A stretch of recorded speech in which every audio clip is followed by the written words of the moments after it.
Quand je préparais l'enregistrement de cette vidéo, honnêtement, je pensais à la traditionnelle revue des objectifs. Je pensais à vous parler de mes objectifs 2022, de comment j'ai pu les atteindre ou je ne les ai pas atteints et de mes objectifs 2023. Et puis après, je me suis dit, bon, on va changer un peu aujourd'hui. J'ai décidé vraiment de vous parler de mes 3 success stories de 2022, comment j'ai pu dépasser mes objectifs 2022, au-delà même de ce que j'avais planifié, au-delà même de ce que j'avais espéré.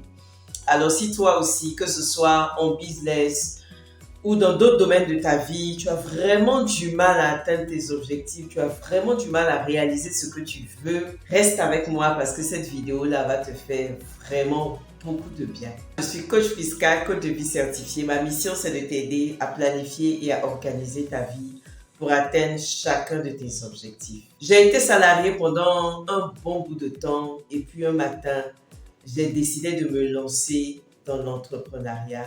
On va dire sans grande préparation. J'avais juste ma motivation et l'envie de vivre de ce que je savais faire, l'envie d'apprendre à créer de la richesse de par moi-même. On va dire, c'est vraiment ce qui m'a poussé à me lancer dans l'entrepreneuriat.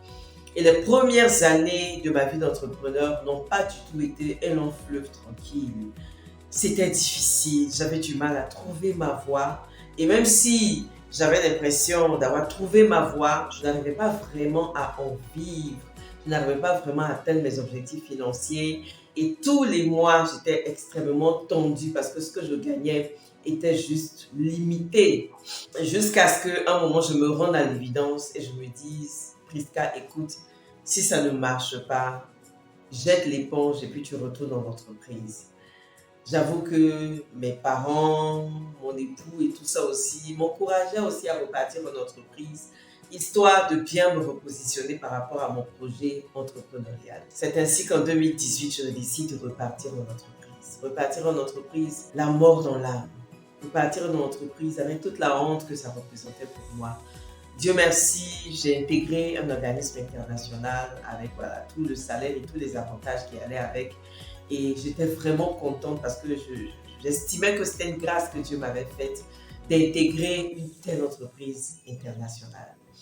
Normalement, le contrat était prévu pour 5 ans. Donc, le projet avait une durée de 5 ans et tout allait bien. Voilà. Mais vu que je savais d'où je venais, j'ai compris que le salariat, c'est quelque chose qui est limité parce qu'à tout moment, tu peux perdre ton travail, à tout moment, tu peux partir. Et j'ai donc décidé, bien qu'ayant intégré cette entreprise, de ne pas renoncer à mon business sur le côté.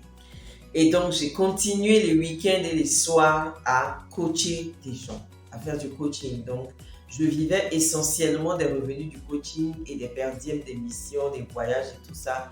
Et j'avais pris la décision d'épargner complètement tout mon salaire sur même la durée du contrat s'il le fallait. Et c'est ainsi que je procédais. Donc, tous les mois, j'étais quasiment la dernière même qui venait demander au comptable est-ce que les salaires sont passés parce que je n'allais même pas voir ce qui se passait dans mon compte en banque. Et puis, chemin faisant, il s'est trouvé que 2 ans plus tard, donc 2018 à 2019, le projet manque de financement. Le projet doit quasiment fermer. C'était triste pour nous de savoir que cette belle aventure allait prendre fin. J'avoue que j'ai déprimé. J'ai déprimé d'autant plus que j'étais enceinte. Enceinte de 6 mois, je perds mon emploi.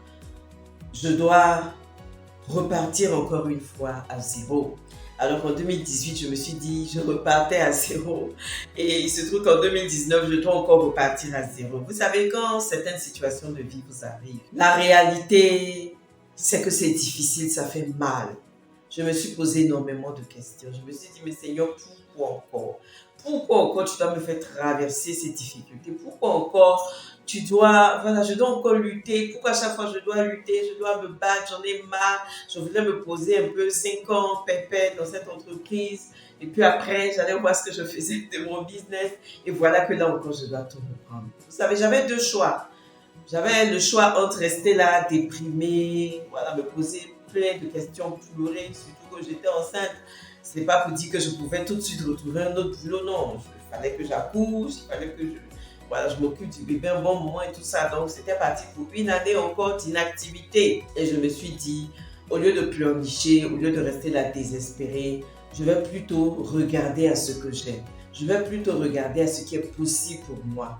J'ai décidé d'accoucher sereinement, donc de laisser les mois, voilà, pour finir ma grossesse et tout ça, tout doucement. Et pendant cette période-là, de repenser à comment je peux me projeter, de replanifier encore ma vie, parce qu'il y a cet incident qui est là, il faut tout replanifier. Et j'avoue que ce n'a pas été un exercice facile, mais j'y suis arrivée. Quand j'ai fini d'accoucher, voilà, j'ai fini mon congé de maternité, tout de suite, je me suis relancée dans l'entrepreneuriat. Et s'il y a quelque chose qui m'a vraiment permis de tenir dans cette période-là, c'est juste que je n'ai pas renoncé à créer mon Priscana Life and Finances Planner, même quand c'était difficile, même quand mon moral était au plus bas. J'ai dit que ce planner-là, je ne le crée pas pour moi, je le crée pour les autres. Peu importe la difficulté que je traverse en ce moment, peu importe le feu dans lequel je suis aujourd'hui, je vais proposer cet outil-là. Parce que de toute façon, ça peut aider les gens et les revenus aussi vont me permettre de me relancer, de relancer mes différentes activités. Et donc, je boucle l'année 2020, clopin, bébé dans l'autre main, business dans l'autre main et ainsi de suite. Et finalement, je prends la décision d'améliorer la qualité du planeur, de faire passer le planeur à une autre dimension, de l'imprimer à l'étranger. Mais je vous assure que ça aussi, ça n'a pas du tout été facile, mais Dieu a fait grâce. Et en 2021, voilà, on a pu vendre le planeur et c'était déjà la première success story. On a atteint notre objectif de vente. Je commence tout doucement à me repositionner. Et donc, dans ma planification pour 2022, là nous sommes en 2021, dans ma planification pour 2022, je me dis, mon entreprise doit avoir tel nombre de chiffres d'affaires. C'est comme ça que je procède toujours. Je me dis, quel est le chiffre d'affaires que je veux faire à la fin de cette année? C'est la première question que je me pose. Ensuite, je me demande, quelles sont les offres, les produits qui vont me permettre d'atteindre ce chiffre d'affaires? Quelle est la quantité de coaching que je dois vendre ou la quantité de produits, de livres physiques que je dois vendre pour pouvoir réaliser ce chiffre d'affaires que je veux atteindre à la fin de l'année? Et c'est comme ça que j'ai procédé pour l'année 2022. Et mes deux piliers, c'était le programme École de la vie réussie et le Priscana Life Planner. J'avais seulement que 2 produits. Ce que j'ai appris de cette expérience-là déjà, même si je n'ai pas encore fini de tout expliquer, c'est qu'en tant qu'entrepreneur, moins tu as de choses à faire, moins tu as d'offres, plus tu augmentes la valeur de ces offres et plus tu augmentes la qualité, plus tu augmentes aussi ton chiffre d'affaires. Parce qu'avant, j'avais plein de programmes de coaching. Voilà, je faisais ça. Je n'avais pas encore vraiment trouvé, on va dire, ma voie, mon focus, vous voyez. Et en 2022, je décide de mettre le focus sur mon programme École de la vie réussie que j'avais déjà expérimenté en 2016 et que j'ai dû laisser tomber. Parce qu'en 2016, je suis tombée encore enceinte. Vous voyez un peu, c'est pas facile. Donc, je me dis, mais attends, ce programme-là, je peux bien le reprendre. Et je fais ma planification. Voilà, je regroupe tous mes programmes de coaching dans le programme École de la vie réussie. L'idée, c'est d'aider les gens à planifier, à s'organiser pour atteindre leurs objectifs. J'étends le programme sur 1 an parce que j'ai essayé toutes sortes de durées de programme. J'ai fait des programmes sur 2 semaines, sur 3 mois, sur 6 mois. Et je me suis dit que 1 an, c'est vraiment une période assez longue pour qu'un coaché, pour qu'un client puisse vraiment avoir tout le meilleur qu'il peut tirer de ce programme de coaching. Et honnêtement, j'ai écrit dans mon life planner 10 clients.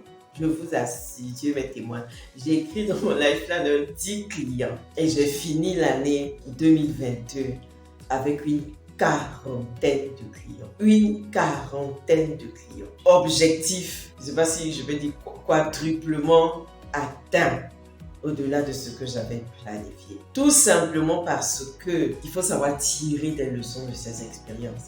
Et c'est pour ça que j'encourage toujours des gens qui me suivent à faire ce qu'on appelle des bilans réguliers de toutes vos activités.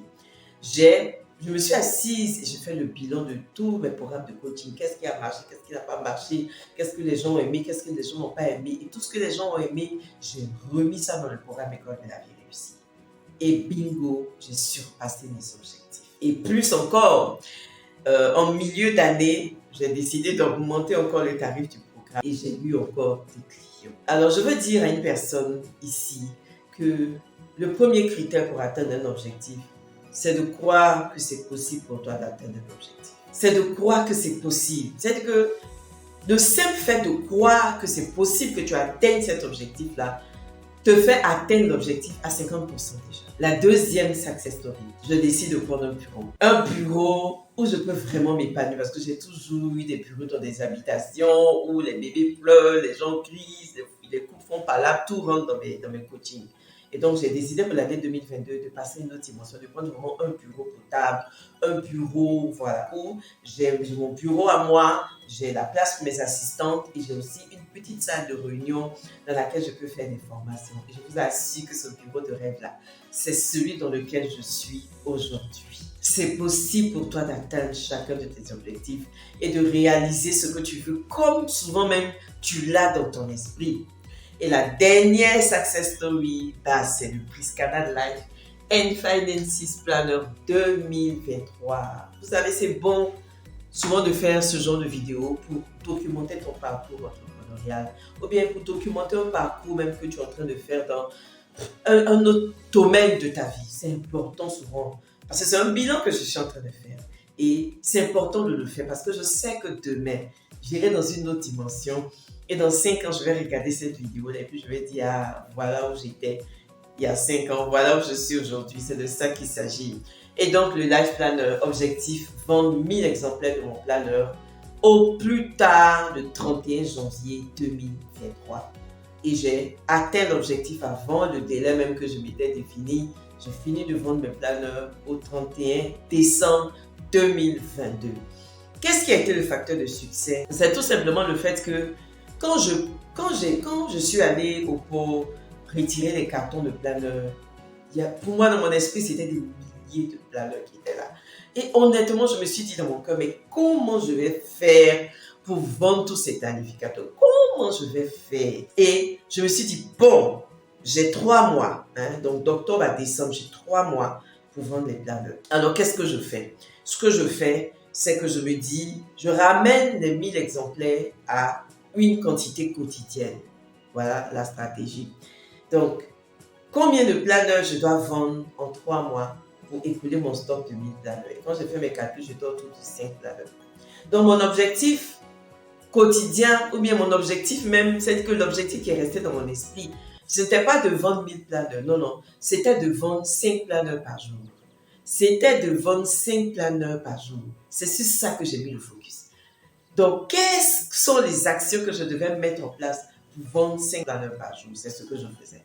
Je vous assure, mon assistante en est témoin. Nous sommes allés faire une dédicace à la librairie de France au plateau. Nous sommes assis de 8h jusqu'à 17h. Nous avons vendu 3 exemplaires de Life Planner. Je vous promets, ils sont là, les gens de la librairie de France. Les caissières même me regardaient, elles se disaient, oh la pauvre dame. Les gens prenaient les autres livres, c'est le positif et tout ça. Moi, ce n'était pas ça ma priorité, je voulais vendre mes planeurs. On n'a vendu que 3 planeurs. Mon assistante m'a dit, ah coach, comment on peut venir 2 grosses femmes comme ça s'asseoir dans cette grande librairie et ne vendre que 3 planeurs? Et j'ai dit à mon assistante, on a vendu 3 planeurs, j'ai atteint la moitié de mes objectifs du jour. C'est ce que je lui ai dit. Je lui ai dit, on a vendu 3 planeurs. J'ai atteint la moitié de mes objectifs du jour. Pour moi, c'est suffisant. Parce que souvent, on veut réaliser de grandes choses tout d'un coup. Et on oublie que pour que de grandes choses se réalisent, de petites choses doivent être faites. De petites choses doivent être faites. Alors, de ces histoires à succès de 2022, je tire 3 leçons fondamentales. La première leçon, c'est que tu peux atteindre tous tes objectifs à partir du moment où toi-même tu crois que tu peux les atteindre. Ta foi est la première matière, est la première ressource dont tu as besoin pour créer la vie et le business de tes rêves, pour atteindre chacun de tes objectifs. Et ce matin, je veux juste te poser une question. Est-ce que tu as foi dans tes objectifs 2023? Est-ce que tu as foi dans tes objectifs? Est-ce que tu crois honnêtement? Quand je dis croire, il n'y a aucun doute qui est possible. Il n'y a aucun mais qui est possible. Il n'y a aucune circonstance qui peut t'empêcher d'atteindre cet objectif-là. C'est ça qu'on appelle avoir la foi. Et le deuxième point, la persévérance. Parce que vous savez, souvent, quand tu te dis, j'ai un plan B, au cas où ça ne marche pas, je vais aller là-bas. Vous voyez, tu ne te donnes pas à fond. Tu ne donnes pas toute l'énergie que tu as pour que cette entreprise réussisse. C'est bon souvent de partager ces expériences parce que je ne sais pas qui cette vidéo va toucher. Je ne sais pas qui va m'écouter. Mais je veux juste te dire que c'est possible dans tous les domaines de ta vie. Et si particulièrement tu es aujourd'hui une femme entrepreneur qui a du mal à décoller avec ses activités, qui a vraiment du mal à joindre les deux bouts, je veux juste t'inviter à cliquer sur le lien que j'ai rattaché à cette vidéo parce qu'il me reste à peu près 5 places encore pour mon programme École de la vie réussie. J'aimerais bien travailler avec toi, j'aimerais bien te transmettre tout ce que l'Éternel m'a permis d'apprendre durant ces années. Alors si ça t'intéresse, juste 5 femmes entrepreneurs, je veux juste 5 femmes entrepreneurs, clique sur le lien, lis la description du programme, préinscris-toi et je vais te contacter personnellement pour en discuter avec toi. N'oubliez pas que le samedi 28, je lance officiellement le club des planificateurs au PAM Club. 5 000 francs si tu as le Life Planner et 10 000 francs si tu n'as pas encore le Life Planner. Viens apprendre à planifier ton année. Viens apprendre à découvrir les clés qui vont te permettre de réussir cette année 2023 et de surpasser tes objectifs. Comme mon collègue Vincent Cadio aime bien le dire, on ne se fixe pas des objectifs pour les atteindre, on se fixe des objectifs pour les surpasser. Est-ce que tu es prête? Est-ce que tu es prêt à surpasser tes objectifs 2023? Alors, rejoins-moi. À très bientôt pour la prochaine vidéo. Bye bye!